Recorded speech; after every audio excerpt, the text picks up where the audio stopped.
One, can it impact the air quality in Delhi NCR? Look, when we are talking about this explosion, this is in Ethiopia, about 4 to 5,000 kilometers away from Delhi.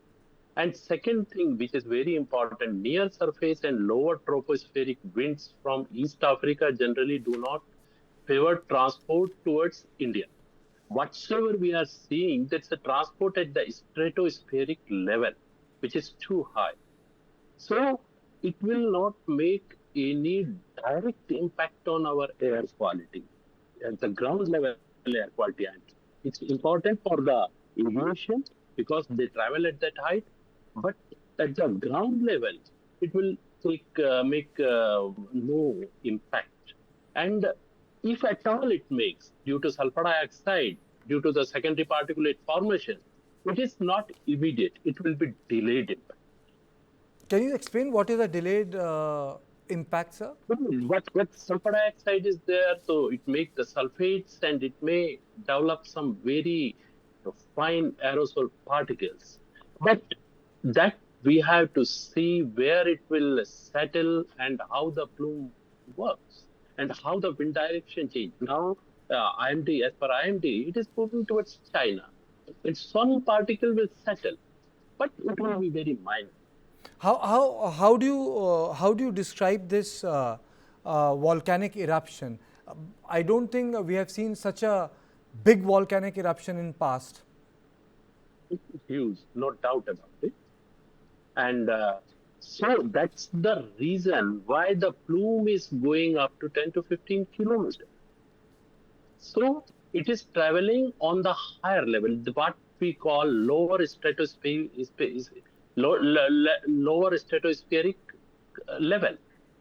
So that's the reason why I'm telling it is not carried by the tropospheric winds which transport the pollutant. Generally, what we say intercontinental move is there or interstate moves are there.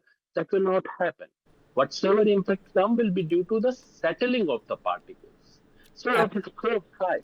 Absolutely. Let me go across to Avinash Mohanty, sir. Your opening comments. People were very surprised because it's not the first time people have seen volcano erupt. But volcanoes, one, can definitely impact the climate. Volcanoes during medieval times and ancient times actually impacted global climate. The volcano eruption in Indonesia impacted the weather in London for years to come and almost ended up creating a mini ice age. So, volcano eruptions are not supposed to be taken lightly. But first, your opening comments, sir. Thank you. Good evening to everyone. Well, for the moment, I would say that the danger has been averted as far as the air quality index is concerned. Okay. We need to be less assured. But having said that, although the volcano ash is not going to disrupt the larger air quality, but the air quality in Delhi is hovering around 400 mark in the severe category. So that point of concern is still going to be there. This phenomenon is not going to impact in a short-term time scale. Over the historical time scale, what you rightly mentioned about Indonesia, there have been lots of volcanic eruptions happening. And these volcanic eruptions, one of the largest in terms of its intensity, this is one of the intense volcanic eruptions that has happened. But yes, this is going to impact the larger aerosol movements. Now, as a result, what happens? There are two parts to it. All of these phenomena are happening at a stratosphere level, and there is a difference between the weather as well as the climate. Now, the climate is going to be impacted in a mid-term time scale because all of these aerosol concentration is going to deter if it doesn't flow away to China. Avinash, what is the mid-term time scale just for our viewers? Yeah, I'm talking about a 10 to 15 year time scale because these concentrated particles do remain. And as a result, what happens is there would be seasonal disruptions that can be seen because this will have impact on the microclimate going forward. And what you said about the ice age, actually those kind of typical microclimatic change, and give you a very trivial fact. If you are traveling across one part in Delhi to the other part, you will always feel like even in hotter summers, Yes, yes. there would be pockets where it is cooler than the other. That's where the microclimate comes down.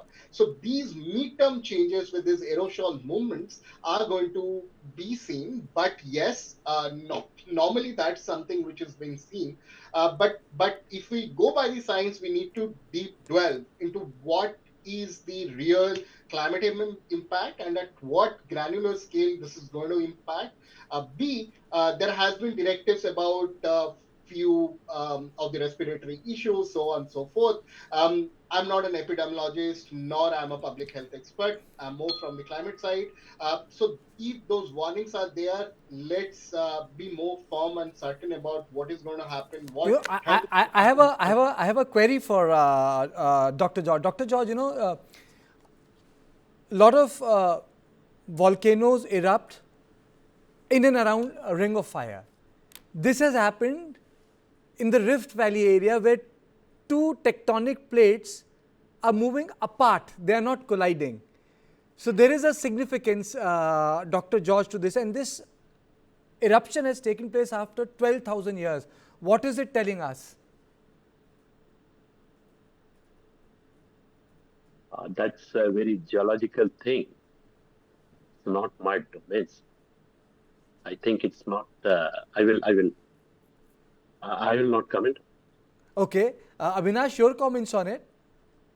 Well, first and foremost, again, this is what Dr. George suggested. This is more of a geological phase, but this eruption happening and the normally tectonic plates collide and then you have these eruptions, right? That's the basic science.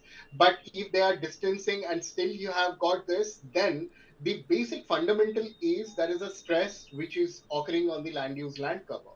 And as a result, what happened in Ethiopia is actually a classic example for and couple of days before the new earthquake zonation maps have been released by the Geological Survey of India, and there are a couple of cities in India as well as a couple of districts which are now into zone 4 and 5, and that's marks an implication that yes, and the sudden tremors that we have been feeling across the northern part of India are an indication that we really need to take care and look at earthquake as a real hazard.